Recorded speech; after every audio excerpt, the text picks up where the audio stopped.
when you take away the titles, who are you?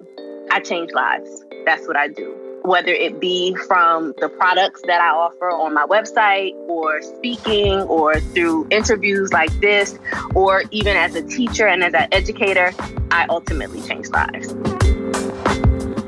You're listening to Side Hustle Pro, the podcast that teaches you to build and grow your side hustle from passion project to profitable business.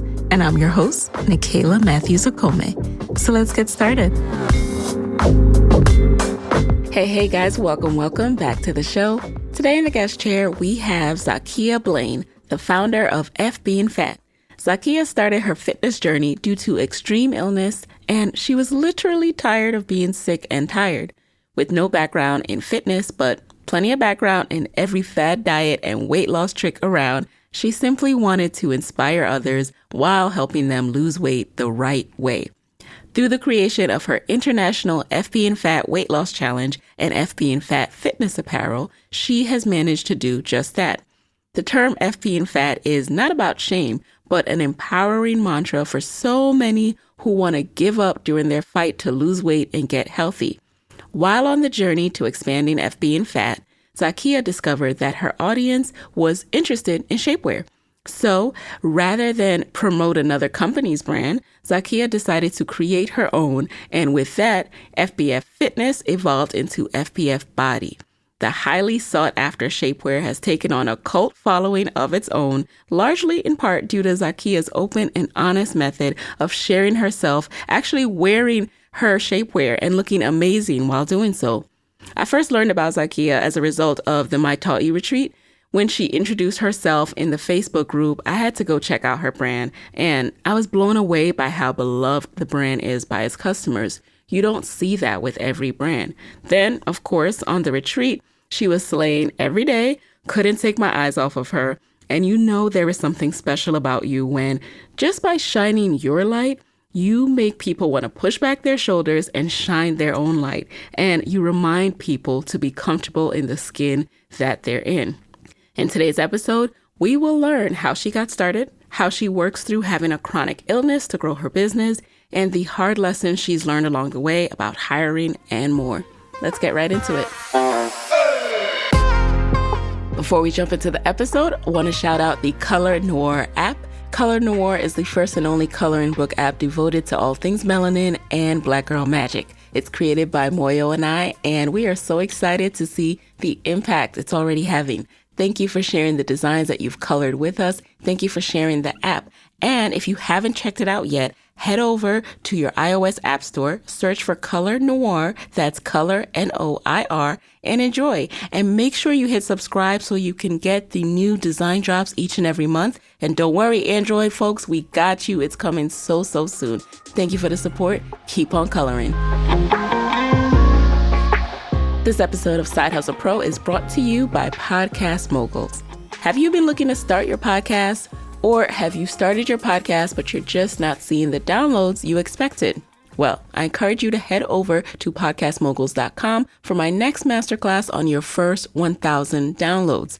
I'll break down how to launch your podcast, grow an audience, and increase your downloads without being on a network or having any previous experience. So you will learn how Side Hustle Pro launched in the top 50 on Apple Podcasts, how to market your podcast, because remember, you can have awesome content, but if nobody knows about it, your show won't grow. So we break down the exact steps to regularly add 1,000 plus new engaged followers on Instagram and accelerate those podcast downloads. And finally, I break down all the different ways you can monetize your podcast. So you do not want to miss this. Head over to podcastmoguls.com so you can be registered for the next masterclass. I'll see you there. So welcome to the guest chair, Zakia. Hi, I'm so happy to be here. Thank you for having me. I am so happy to have you here. Your story, as I said, has been so inspirational to me, and I just wanted everyone to hear it. So I would love to know in your own words, who is Zakia and what does she do at this phase in her business journey? Oh, Zakia is a life changer.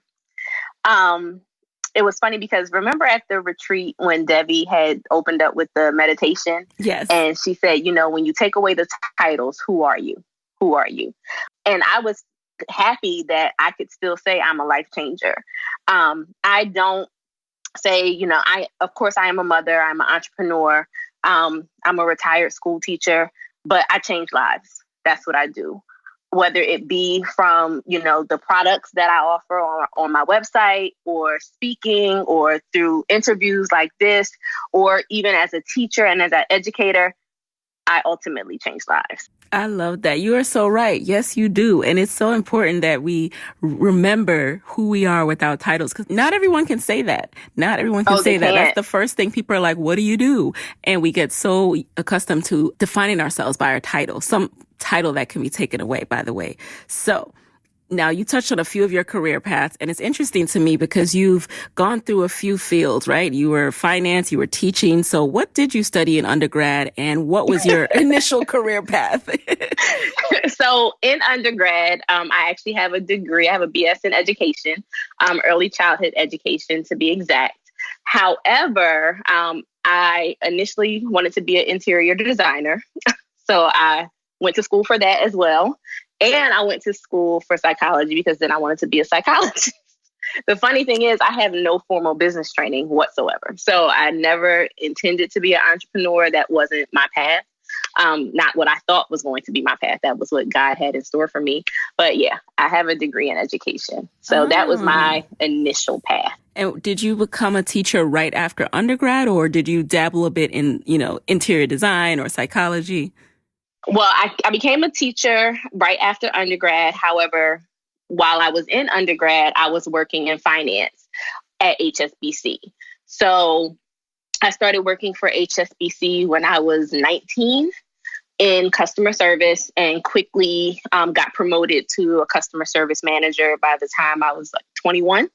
So I worked for HSBC for 11 years, literally. Wow. So I had two different things going on. So, I started at HSBC when I was 19, and I worked my way through college there. That's how I put myself through school. I graduated from college when I was 23, and then I started teaching, but I stayed on at HSBC part-time because, I was literally getting a full-time salary at the, I was making a lot of money at the age of 23. So I was like, I'm not going to leave this job because I had a son. His father was incarcerated. So, I literally worked 7 days a week for 11 years straight. Wow, you just made me feel so lazy. Here I was complaining about my one job, and you were doing two jobs. So was it like you would go in after work, the school day, to literally. HSBC? Mm-hmm. Wow. Literally. Yep. I would work 20 hours. So I was full-time teaching after I graduated from school, of course. I literally started full-time teaching. I graduated in May. I started teaching that August. And I had to remain 20 hours at HSBC. So I would do Saturday and Sunday, and then about 4 hours. So I would do 8 hours Saturday and Sunday, which would put me at 16. And then I would do 4 hours during the week. So what made you finally give up that two-job kind of lifestyle? Was it your son? I got laid off. Oh, man. I was not giving up. I was like, you are going to have to drag me out of here. I am never giving up this money. It was, because again, I had worked there for so long. And at the age of 23, 24, I'm making over 20 something dollars an hour. And this is back, this is in the early 90s. Early 2000s. So that was a lot of money back then. You get what I'm saying? Right. So I'm like, oh, y'all gonna have to drag me out of here. And then, and then they closed our department. So they offered me another job. But they wanted me to be full time because they were closing down our department, and they were turning our building into the fraud and investigations. And so they wanted me to do that full time, but I was teaching. So, and what's interesting to me, most people, there are other people who try to do the two job thing, especially with the incentive being the money, but then they end up not being able to hang on to it because they don't enjoy it. It seems like you enjoyed teaching as much as you did HSBC. I did because, and it was one of those things. HSBC for me was an easy job for me. I liked all the people that I worked with. I liked customer service, and it was easy. And so, at the time I was young, I was still in my 20s. So why not use that time to hustle as much as I could? Because, God knows I wouldn't be able to do that now, because when I was 30, I was diagnosed with a brain disorder. So, in my 20s, I was just out here trying to get it. Okay.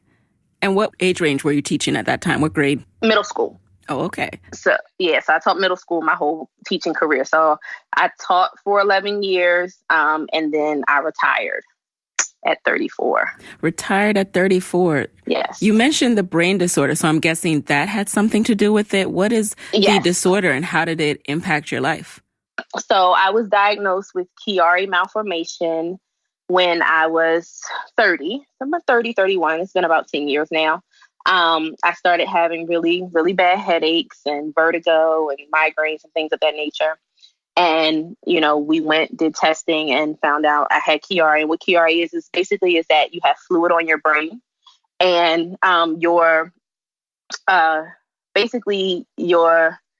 the tip of your skull kind of dips too far into your spinal cord. And then you have fluid around your brain. There's 3 different types. Some people have to have brain surgery to alleviate the fluid on their brain.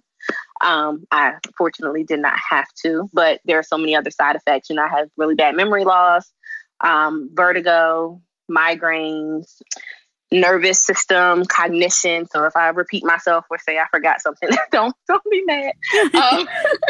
But that's a part of, my brain disorder. So it affects me on a daily basis. Everything that I do. Wow. Now, when you were let go from HSBC and you were still teaching, once you discovered you had the brain disorder, what was your thought process of what you would do next? Was it that teaching was too stressful and you were looking for something less stressful? Well, the teaching was too stressful because stress is one of the triggers of my headaches. So what happened was I was just sick all the time, and I was out on leave. And, I would come back and try to go to work, and then I would wind up getting sick again. So I was on short-term disability on and off for years. And then finally the district was like, look, you either have to, be able to stay full time and, be in a classroom all day, every day, or you have to retire. And so I was like, okay, I'll retire. It was like a no-brainer. Like I literally remember the day I walked out, because I didn't want to leave because I had 2 children. Well, I have 2 children.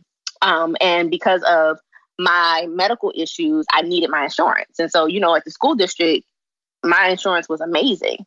And so my biggest fear with having to retire was that, I'm not going to have any insurance.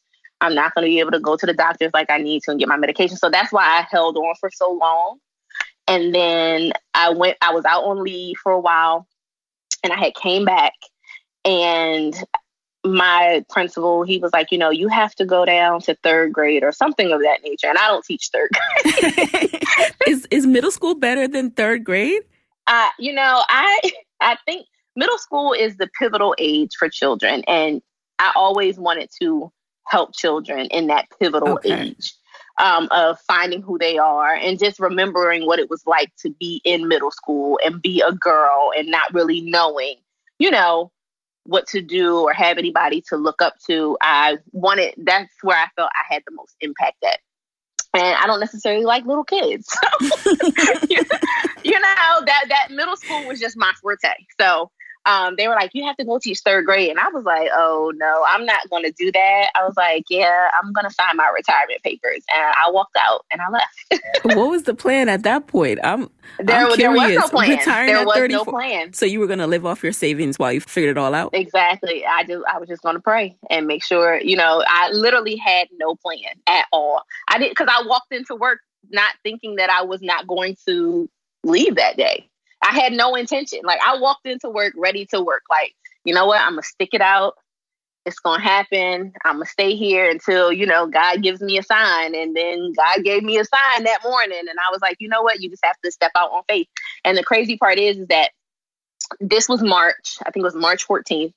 And I had been sick, up until that point, because I had just came off leave. Mm-hmm. And literally, I was not sick at all. Like after I left and I made sure, you try to hurry up and get all your doctor's appointments in and all of that stuff. And because my insurance was going to run out at the end of the month.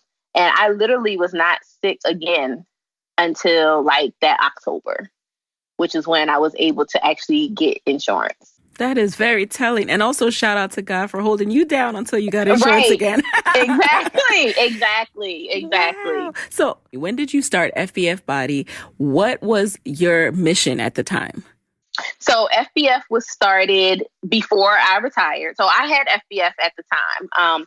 FBF was started in August of 2012. So I was still teaching at the time. But I had been diagnosed with my brain disorder. So my mission with FBF was to just empower people to be proactive in their health. Because when I was first diagnosed with my brain disorder, I was placed on tons of medication. Like my medicine cabinet looked like I was 80 years old. And so I looked at diet and exercise as a way to get off of my meds and, just subside some of my manifestations of my disorder. And I wanted to help other people do the same thing and just not wait until, you're diagnosed with diabetes or high blood pressure to say that you need to start eating right or exercising. So for me, FBF was never like, I need to lose weight to look this way. It was, I just want to be healthy. Yes. And so that's how FBF started. And what does FBF stand for those who don't know? It stands for Fuck Being Fat. Okay. So we started with the FBF challenge. And this is, again, me not knowing anything about business, not having a business degree. I wasn't even thinking I was starting a business. Like I literally just wanted to help people. So I put out an Instagram post. Now, mind you, this was 8 years ago. So this was when, there was no fancy Canva or any of these apps that help you make these amazing, Instagram posts. Exactly. It was literally like, I don't know if you remember like the chalkboard. Yes, I do remember the chalkboard. I scrolled back through Instagram the other day on someone's page. I was like, remember when this looked like this? Wow. This like faded photo kind of aesthetic. Yeah. Exactly. So it was the chalkboard filter. I don't even know where it came from, but it was the chalkboard filter. And I literally put like, who wants to join a weight loss challenge? And that was my first Instagram marketing ad. And we got 8 people signed up. And so the goal was that, whoever lost the most weight in 8 weeks would get a cash prize. At the time, I didn't have no cash. I was about to say, so did they pay you? Did they pay you to participate, or was it a free challenge? So, no, they had to pay. You had to pay a $25 entry fee to win. But now, mind you, we only had 8 people sign up, so that's $200. And I think the cash prize was more than that. So I literally had to pay them out of my school district paychecks. But I did. And after that, we just continue via word of mouth because it worked. And so people were literally losing weight. They had this sense of community and, just accountability partners that they had not had before. And I was documenting all of this on social media, on Instagram. And it just kind of became this whirlwind of a snowball of you tell somebody else tell somebody else. So literally we went from starting with 8 members in August of 2012. And then our last challenge, which was a couple years, last year, I believe, we had over 300 members. That's amazing. And were those first 8 kind of like your inner circle? Were these people you knew? No, these are people I didn't know. And it's funny because these are I call them my FBF OGs.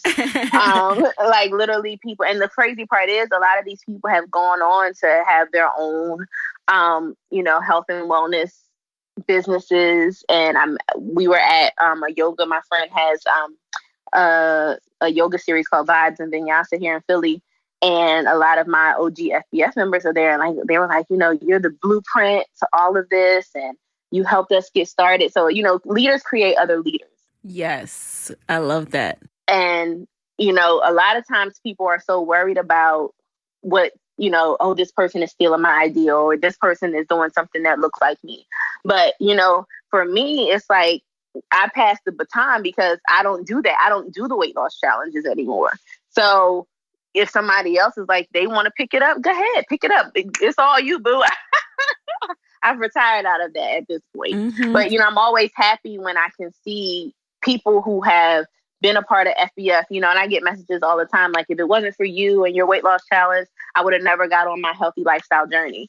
So, and at the time, there were a lot of people who were doing weight loss challenges on social media, and FBF is still here. What do you think it was about FBF that attracted strangers to kind of trust you to be their leader and not go to any other challenge on social media? I think for them, because it was my authenticity and seeing me do it and seeing me live that life, even now, because, I've gained weight in the last couple of years because of health issues and things of that nature. But people still know that I'm still all about healthy lifestyle and eating well and taking care of yourself. And they see that every day. When you come in my house, you're not going to find a bunch of junk in my house. So I think when people, like they say, walk it like they talk it, Mm-hmm. That's what it really is. People can see through BS, and they can see when people are being fake and phony and just trying to get $1 or whatever the case may be. So Right. I think for FBF, because I was FBF, I am FBF. Even you now, are FBF. Yeah, we know you are living, breathing what you preach. Exactly. And even with, a lot of times people say, well, you should separate your personal from your brand. And that's like the thing when people start talking, when people are at conferences and things like that, and they're getting advice, and they're like, well, how do I build my social, and how do I do this? And they're like, separate it. And I'm like, well, for me, being my brand it's kind of been a double-edged sword. Yeah.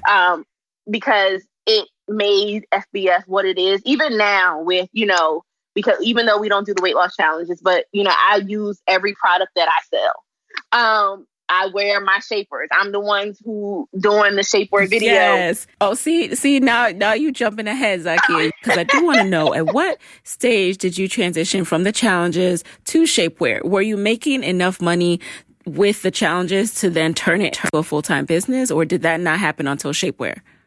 Well, no, we were.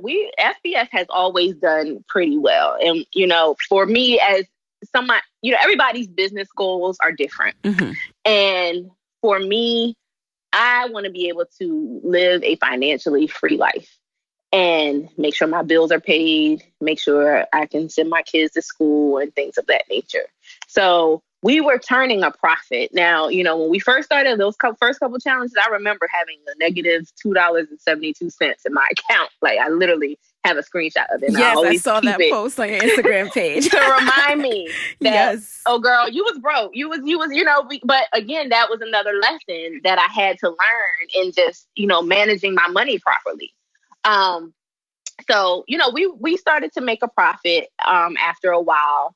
And this is right after I had retired, because at this point now, FBF was now my only source of income. So I had to step it up. So we also didn't just have the challenge. We have apparel. So, our FBF t-shirts are really, really popular. So at the time I had went out to LA and like BET Awards, and I was like giving Karen Civil and Angela Yee and Nicole Bitchie at the time. Nicole Kane, she was Nicole Bitchie at the time. Just out there by myself. Like, I'm going to make this thing do what it do because this is all I have. So, it was working. And so these people, did they start buying from you? Is that what happened?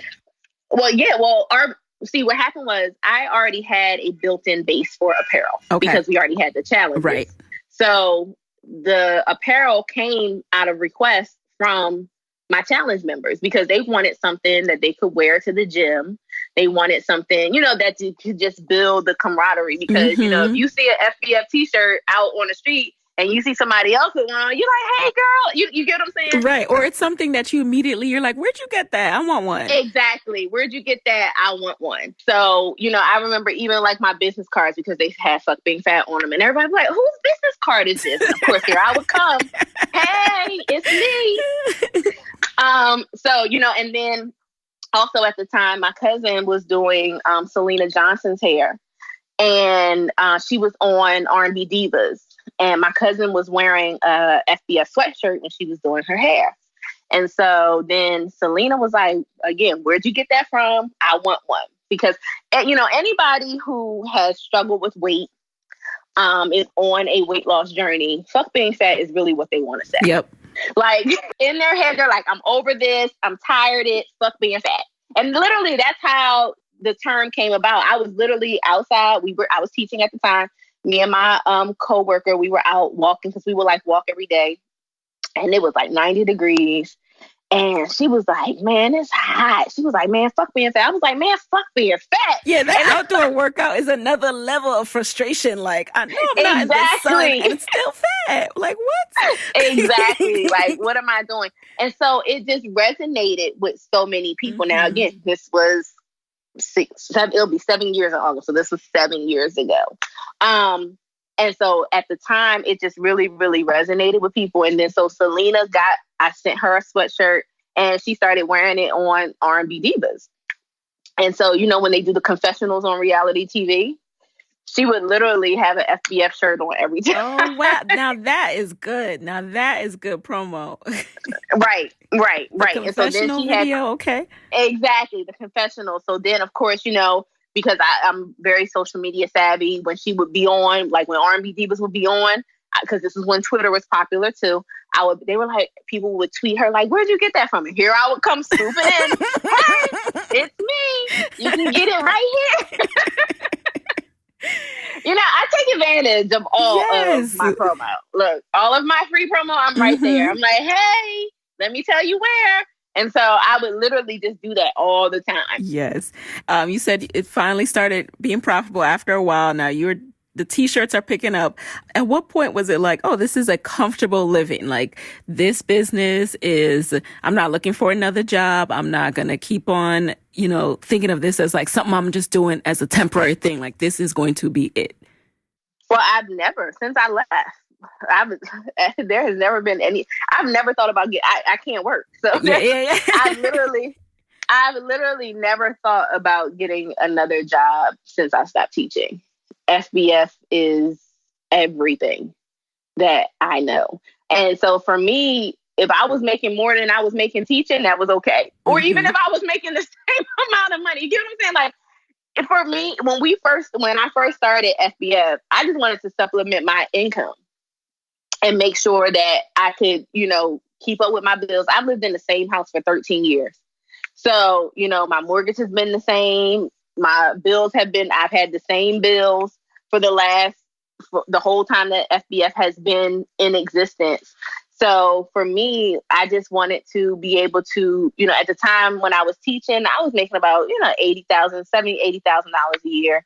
So if I could bring home $5,000 a month, I was cool. I was like, this is fine by me. This is amazing. That was my goal too. When I quit, I was like, okay, if I could just bring home $5,000, my bills are paid, I'll be all right. Exactly. And so I was just like, so anything on top of that is like, girl, you rich. So then, when I started hitting like 5 figures and 20,000, I'm like, hold up, excuse me, what's this? Like, huh? I don't know nothing about that. And so I'm like, and that really came with the shapewear. So let's talk about the shapewear now. So how did you learn to develop shapewear? I see on your site, it says brought to you by Miracle Suit. Tell us how this works. So what happened was I was on vacation, and I had went and got some shapewear from the mall or something. And I was putting it on, and it was amazing. Right. And so this Snapchat. So I'm like, I differ between all my social media platforms. Yes. So I was on Snapchat at the time, because this was when Snapchat was like a thing. And so I had showed everybody this amazing shaper that I had just got. And I was like, oh my God, this shaper is amazing, right? Mm-hmm. And literally 800 people screenshot it, right? On a Snapchat post. On a Snapchat post. Oh my. So I'm like, wait a minute. Because this is when you talk about influencers and things of that nature, right? Yep. You know, I never like to sell other people's products. Say that again. No shade to the influencers. No shade at all. But we're talking business here. We're talking when it's time for business, yes. But if I am going to sell a product, it's going to be my own. Yep. So when I saw 800 people screenshot, I started adding dollars, and I was like, "Wait, this could be me." Mm-hmm. So I remember one of my homegirls, Shantae, who has a business. Okay. She was like, she said, anytime, and this is like early on in business before people knew like the trade secrets and had access to everything. She said, if you ever want to find out how to get something like private label and stuff like that, she's like, if you ever want to find out how to get something, look at the manufacturer on the back. Mm-hmm. And so I went and I looked at the manufacturer on the back. I was like, oh, I need this. So I was like, I need this. I need to get in contact with whoever manufactures this. And that's exactly what I did. So literally, it was like a Saturday when I was getting dressed, saw the 800 people. I looked on the back. I found the manufacturer and I contacted their sales department. And I emailed them. I said, look, I have this business. I already have, the platform. I already have the customers. Yep. I need this to be for me. I need this. And they were like, okay. And literally, that's how it happened. I put in my first order. They sent me the shapewear. And the funny part is the shapewear didn't sell really good at first, right? Yeah. Like that I thought it was going to sell. I've heard you say that. What do you think it was? Because by then you had an audience. So why do you think, were they just not ready for the switch? Well, it was, I don't know if they were not ready for the switch, but it was in the way that I was marketing it. Okay. So when I first got the shapewear, I was literally doing video. I was, doing photo shoots. And this is even with FBF. I would literally schedule a photo shoot every month. We would, I would have new T-shirts every month, body belts and stuff like that. And then the shapewear, we would do photo shoots for the shapewear. A photo shoot didn't relay how the shapewear actually worked and transformed you. There was no before and after, right? Right. So maybe 2 years ago, I was in Atlanta. It was my cousin's birthday. It was 2 years ago. It was my cousin's birthday 2 years ago. We were getting ready to go out to dinner, and I was putting my shapewear on. And something in me was like, you should make a video. So I literally propped my phone up, no fancy gear, no photo shoot. You didn't buy out Amazon, one of those kits and no lighting. Literally, my cousin was running around in the background of the video naked because I had to crop her titty out.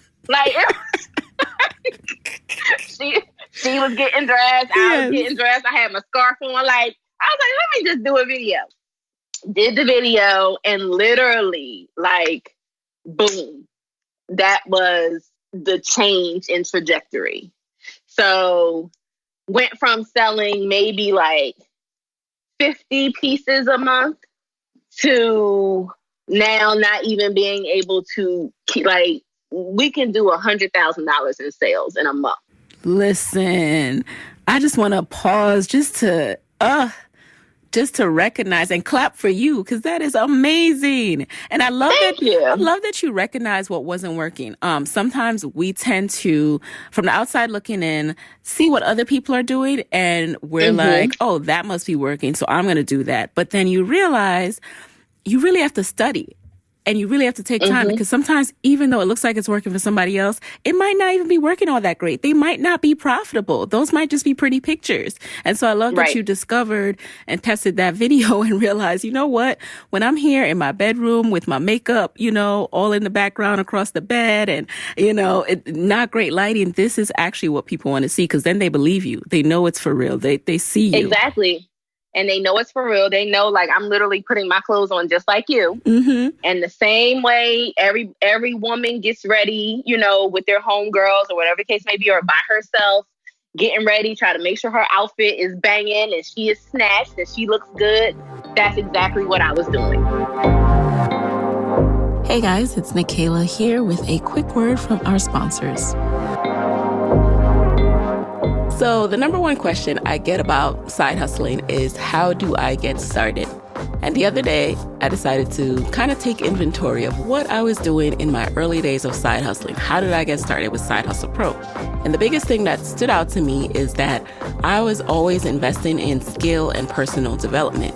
And I like to do just-in-time learning. So when I was ready to do something new or try something else, I would invest in a class to learn that skill and then practice implementing it. So the rest of my development and learning came from my actual experience. So I highly recommend you do the same. What is it that you want to do? Do you want to finally put up your website? Then head over to Skillshare and take a class on putting up your website. Do you want to get started with social media and you're not sure how to start? Head over to Skillshare and start taking some classes. Skillshare is so great because it's an online learning community. It has over 25,000 classes in anything you can think of, from photography to entrepreneurship, even podcasting. And right now, they are offering a special offer just for Side Hustle Pro listeners. You can get 2 months of unlimited access to Skillshare for free. Imagine what you can do in 2 months, how many classes you can take. But remember to do the implementation piece, all right? So head over to Skillshare.com/sidehustlepro. That's Skillshare.com/sidehustlepro to get started with your 2 free months. And one more time, that's Skillshare.com/sidehustlepro. And you know what else is so great about your brand that I think is your secret sauce too, is you really focus on loving yourself and loving your body at all sizes. So a lot of the messaging we see around shapewear is promoting this ideal of us getting skinny, where you are talking about not being focused on a number, being focused on things fitting well. Like you can look good in anything. It just needs to fit well. You need to wear your size. Exactly. And you need the right shapewear. Exactly. I was just talking about that the other day, because my, and it's funny because I take so much inspiration from other women, but one of my friends she's a hairdresser. She was in Dubai and she's a plus size woman and she looked amazing. And I'm just literally just like, there is no excuse.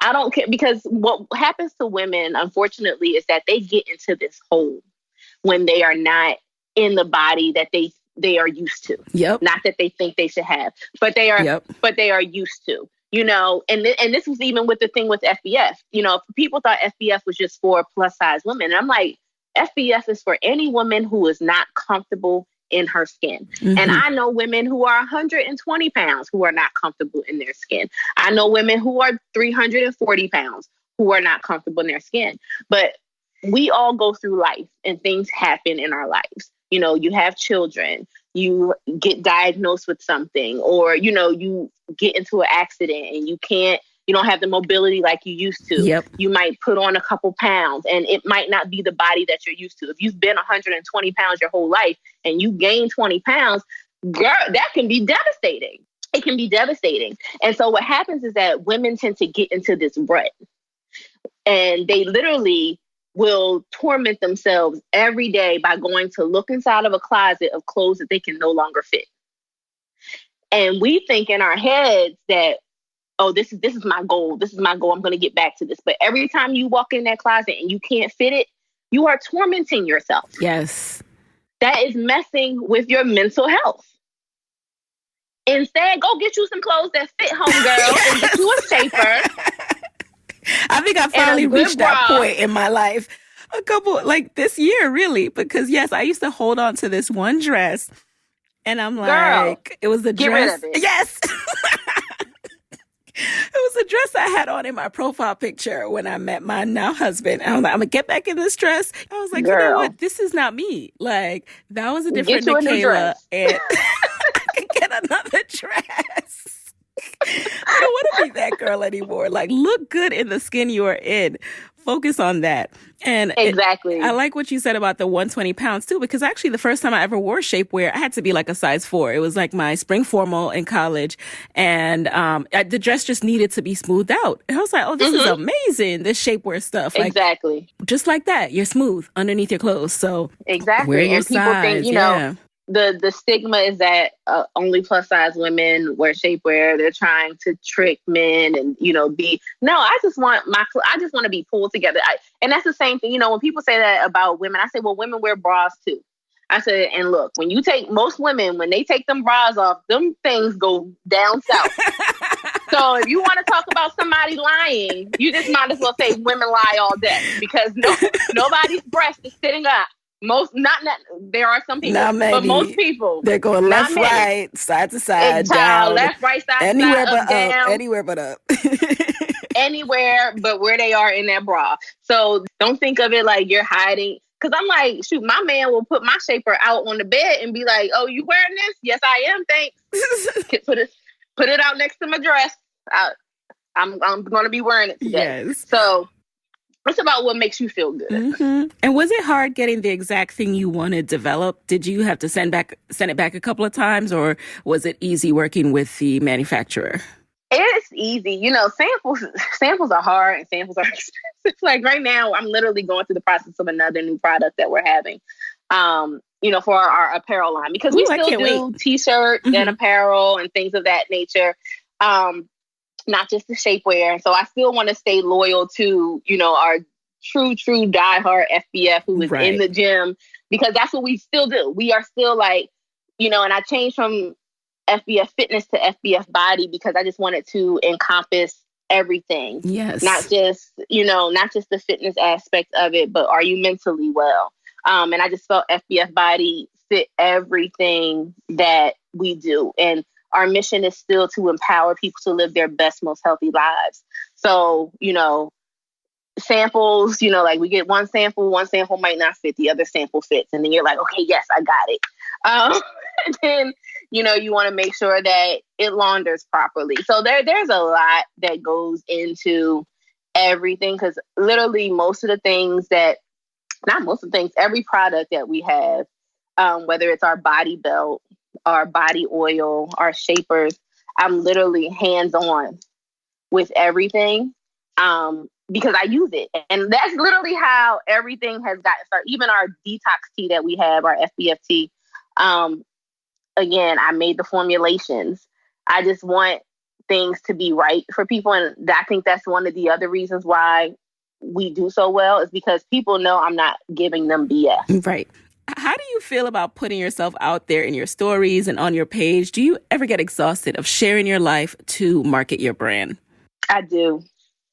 I have this, and I've always had it, this like love-hate relationship with social media, because in real life, this is going to sound funny. I'm not a nice person.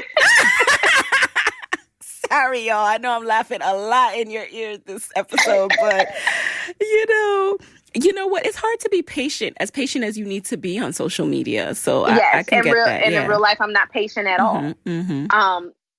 So, you know, for me, a lot of times when I'm on social media, even though, you know, I give a lot and I have no problem with talking and I love engaging with our audience,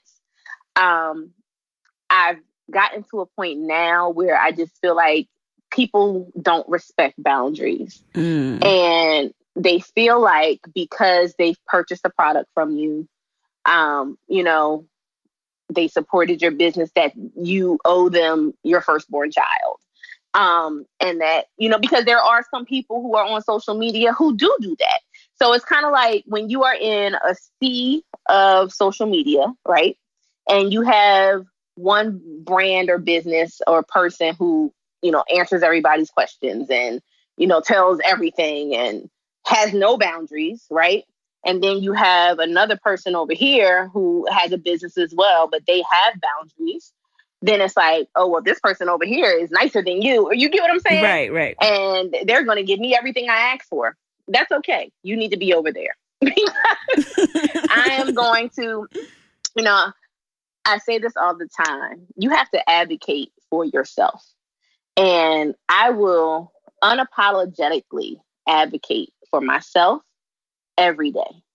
And if that means that I have to put up boundaries, something as simple as speaking. I'm very big on greeting people. And, on social media, people are strangers. Mm-hmm. And people don't speak. Like, they will literally go in your DM, send you a whole, can you give me this, and this, and didn't say hi. No hi, no hello, just no hello, how you doing? Nothing. Like, speak to me. And if me telling you to speak to me is mean or whatever, guess what? I'm mean, because I'm going to tell you to speak to me. So, I do feel like right now I'm actually looking for someone to handle my DMs and things like that on social media, just because it becomes so much. Right. It becomes so, it just becomes a lot. And but I at the get same anxiety time, behind it. Oh yeah, I get anxiety behind DMs too. That unread, queue that's just lingering there for you. It's like, I want to get to them all so I could see 0 messages, but at the same time, that takes something out of you. Yeah. Exactly. Because those are all questions to get back to. Yeah.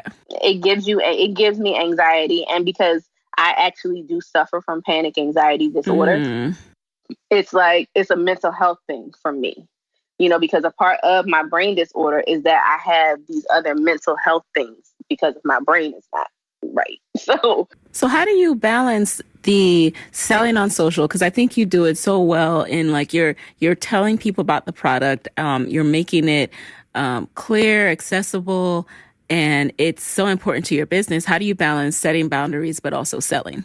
Setting boundaries, being mean sometimes. Somebody said the other day, they was like, you are queen of checking people. I said, I am. Yeah. Because sometimes you have to check people. And I do it with a smile because it's said with love. But even when I was a teacher, I've always been that person. You know how you go to school, you got the teacher that you can play in their classroom all day and act a fool. Mm-hmm. And then you got the teacher that you better not say nothing when you walk in her room. You got to do everything she say. Yep. I was that teacher. So I was the teacher that you knew not to play with me, but you knew I had your back as well. Right. So I'm the same way on social media. People know, don't play with me. Like, don't play with me, because I can smile. I will smile all day and I'll try to keep it as professional as I can. But at the end of the day, I'm still a person. And you have to respect that I am a person. And, you'll just get blocked. Yeah. And you set those boundaries as well in how you distribute orders. So do you still do fixed shipping windows? If so, can you tell us a little bit about that? So all of our orders ship at first. Everything would ship within. We would only ship on Wednesdays, and that was again to accommodate my illness because I'm not well all the time. So before I actually had staff to do orders, I would literally have to say, okay, if we have these orders, we're only going to ship on Wednesdays. That means that if I happen to have a flare up or get sick in between here, I can still make sure that it gets out on time. Because remember, I'm customer service lady. I was a customer service manager for 11 years. Mm-hmm. So if anything, our customer service is exceptional. And I always like to do what I say I'm going to do. So now all of our orders ship out within 3 business days. Okay. And it is, on the website multiple times, sent in an email. You get it like 5 times. Because again, customer service. I was going to say, does having those fixed times lead to more customer service work? Well, no, it actually doesn't, because it's stated multiple times. Okay. What I know in having a customer service background is that put everything in writing. Stated multiple times. So, when you go to, and I like to answer customers' questions before they even ask them. So on our website, when you go to shipping, it clearly says we'll ship within 3 business days. You get what I'm saying? Right. Even if it's priority. and it says we'll ship within 3 business days of order date. So they know. Then when they get their confirmation email, it says your order will ship within 3 business days. So it's literally repetitive. So we don't get that many inquiries anymore about when things are going to ship. And do you handle that part all yourself? Or do you use chatbots or hire a team for customer service? I normally do customer service by myself. I do have one more customer service person who handles emails as well. But I have a hard time, as most entrepreneurs do, with letting the reins go. Yes. But, actually letting the reins go has been one of the biggest, I remember talking to my leak years ago and I was like, I just can't find a good team. It's like that turnover that you have, especially when you have social media popularity, is really, really hard. Yeah. Because people don't want to work. They just want to be what they call it now, clout chasing. That's the word. Mm-hmm. They just want to be down, to say that they are down, and they don't actually know that there's work entailed with what goes on. Mm-hmm. And not always glamorous work. Exactly. Not always glamorous work, So, if you are packing all of my orders and then, I get on social media and I'm like, oh, we got all the orders out. And maybe people think, oh, well, I did it. And then you over here mad because I didn't give you the credit, but you're getting paid. That's your job. You get what I'm saying? Right. So it's like, I'm not supposed to give you the credit. No orders. That's what you're getting a paycheck for. Because you are working and I'm giving you the credit every day. You get what I'm saying? So I do, because it's like, you're not always going to get the praise. Like every single day you walk in, it's not, thank God you exist, we wouldn't be able to run without you. That's a given. And you will be thanked as much as possible, but you won't always feel like every day is a praise fest. And then especially if you're looking for social media, now everybody wants to be recognized on social media. If you wear something, if you buy the shirt from me, you better post it. Or if you did this, you better post it. You get what I'm saying? Right. Tag me. Do this, do that. Everybody wants to be recognized publicly. I'm going to recognize you privately, making sure that you are paid on time, making sure that your working conditions are amazing, just taking you out to lunch, all of those things. You might not necessarily be recognized on social, but unfortunately, that's where people's minds are. Mm. Because they want that. That's why a lot of people try to attach themselves, especially to people who are who have businesses on social, who are actually popular on social as well. Yeah. If you work at, TD Bank, you ain't going there telling your boss to tag you on, you're like, put me on your social. No, you're not doing that. You're not. So why are you doing that when you're coming to work for me? In addition to hiring, what do you think has been the biggest challenge or biggest mistake that you've made, and how have you overcome it so far? Biggest mistake. Hiring is really my biggest thing. I don't really think I don't have too many mistakes. But just, I think me trying to always put people on and, not necessarily looking at if they could actually do the job, but sometimes trying to give people opportunities blindly is one of the biggest mistakes that I tend to make, because I like to support Black businesses. I like to support women. And so I will give people opportunities and it'll sometimes bite me in the booty. Ooh. So, I'm just like, I'm not a good hirer sometimes. Like, I'm always like, I want to help. But I'm not to say I don't have structure. I'm very I'm not a type A personality. I'm very kind of go with the flow type of person. Mm-hmm. So I oftentimes don't think that I have the structure to be bossy boss. You get what I'm saying? Right. Or I'm a boss. I can handle my business. But when you think about I'm kind of like the cool boss, just like I'm like the cool mom. Mm-hmm. So, I have to just get better at firing. Okay. So I heard you mention merchandise.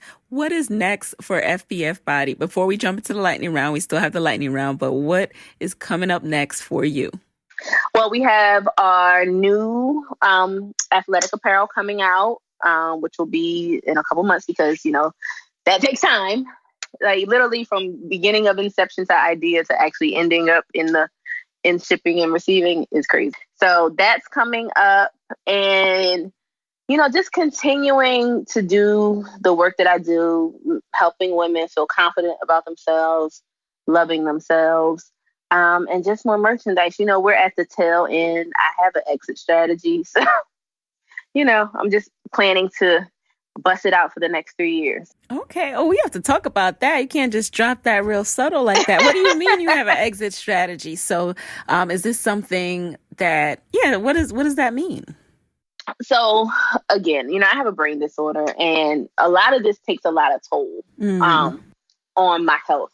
So for me, at the capacity that I do FBF now, like we have, over 1,000 orders a month. And so that becomes a lot. And just having to be on social, because there are days when I don't want to be on social, or I don't feel well enough to be on social. So knowing that my brand is my brand because of me, knowing that when I have to step away from that, it will not be where it's at, or at the highest it could be, because I am the face of my brand. So, I plan to have FBF for another 3 years. We're going to do a 10-year run. Okay. And then as I'm exiting out, everything will be, real estate investments and just other businesses where I don't have to be so hands-on or the face of the brand anymore. Okay. And thank you for sharing that with us, trusting us enough to share that with us. Something that stands out to me there is, I think sometimes what I hear from people is a lot of reservations about putting themselves out there, being the face of the brand. And I also feel like there's a little bit of condescending talk about that sometimes, like, oh, your business needs to be independent of you. But what we all have to keep in mind is, one, there is no expert. Everyone is making things up, learning on their own, making an educated guess, going with that and learning from what happens. And also, not everything is your end all be all business. Like, there are things that you will do to get to a certain financial place in life and then do something else. Right. Exactly. So don't get caught up in what you see people doing at this exact moment.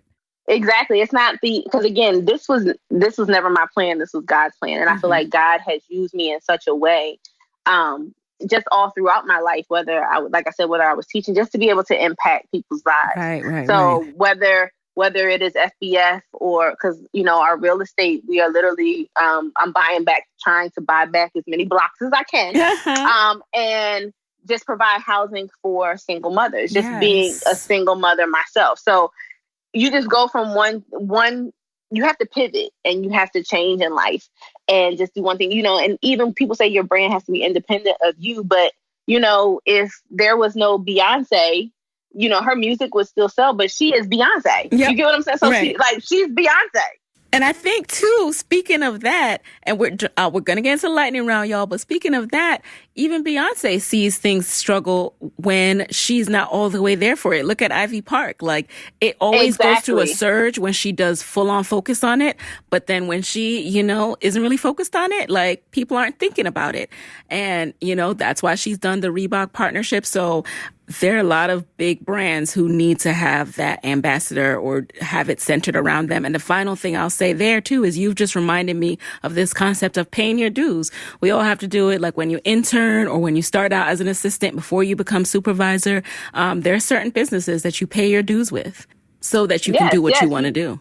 Me being a customer service, like, I never knew that that's what this was preparing me for.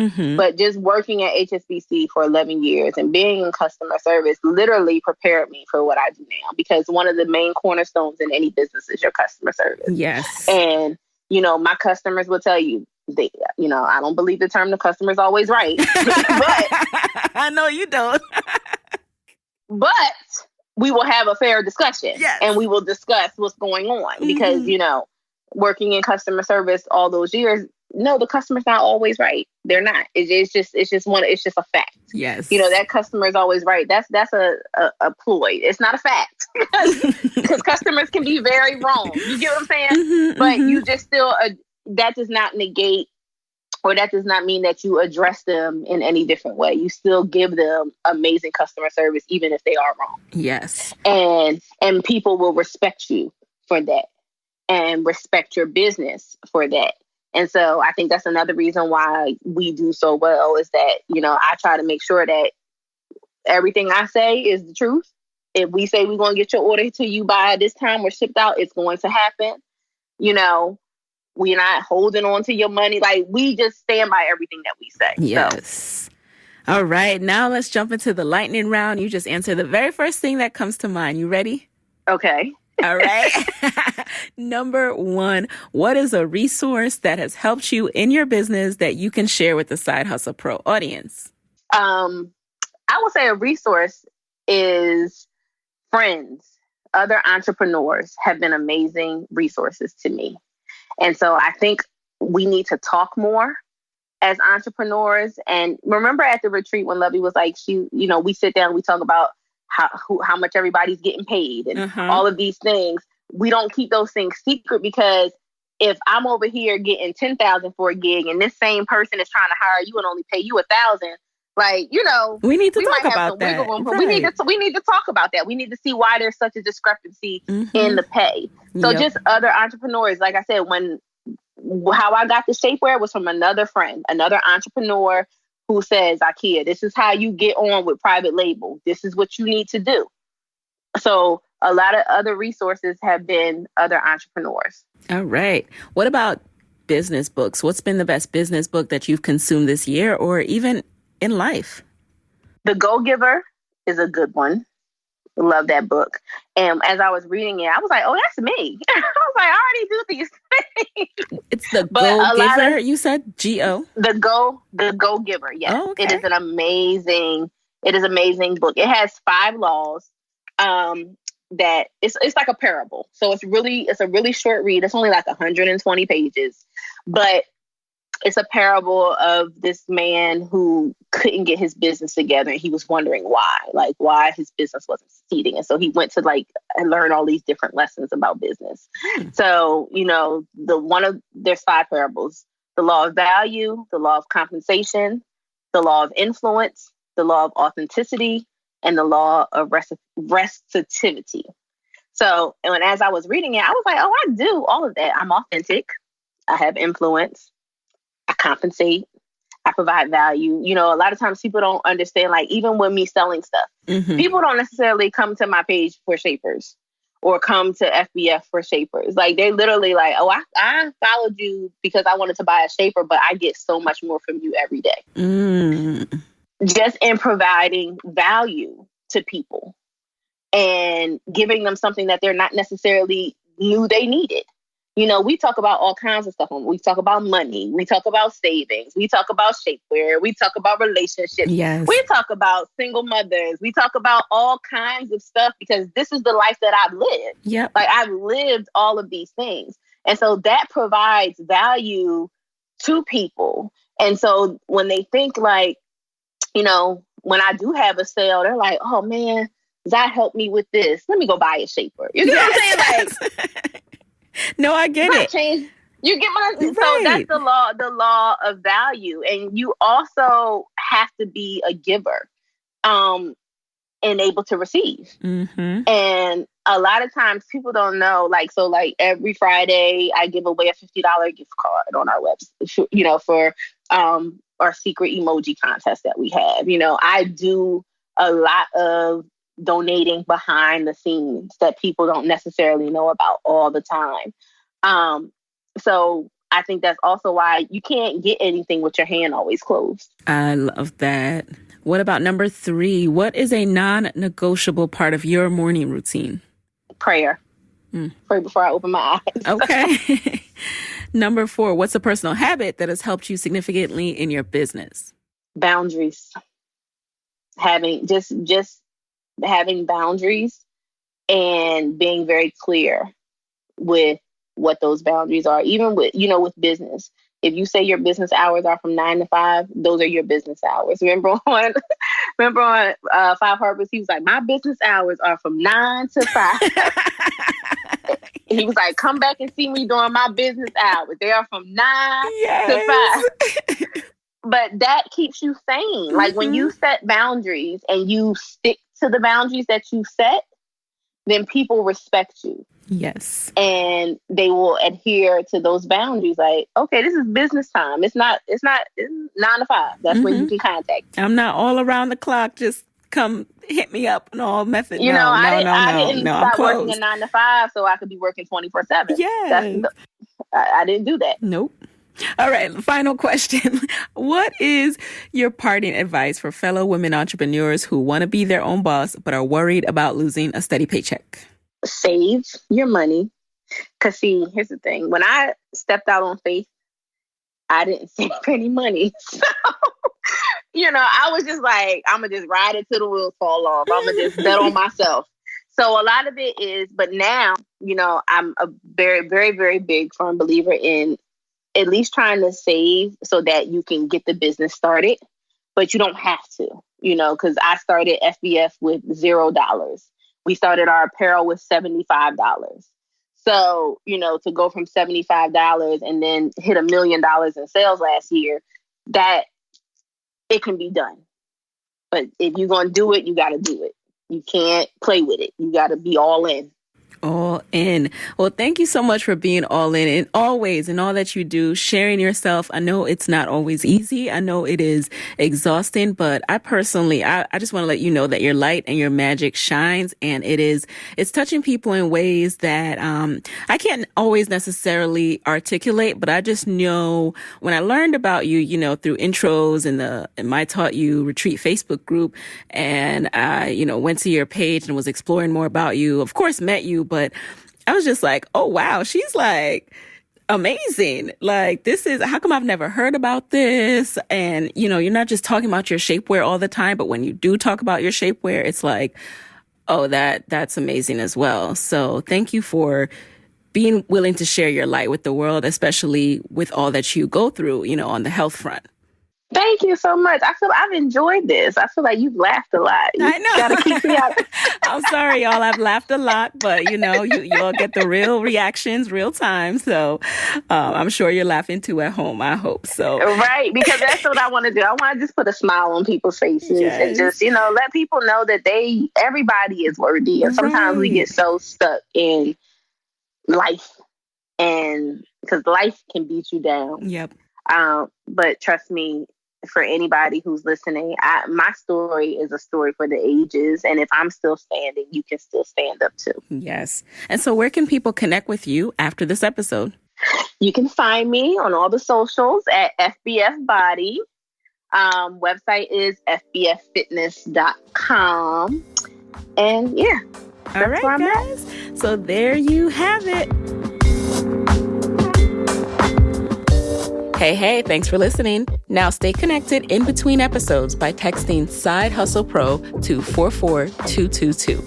You'll get my weekly 6 Bullet Saturday newsletters where I share what I'm up to, what I'm reading, my business tip of the week, and resources to help you grow your side hustle. And I'm working behind the scenes on some live events, which my email list will get access to first. So make sure you're in the loop. Text Side Hustle Pro to 44222 or visit sidehustlepro.co/SBS.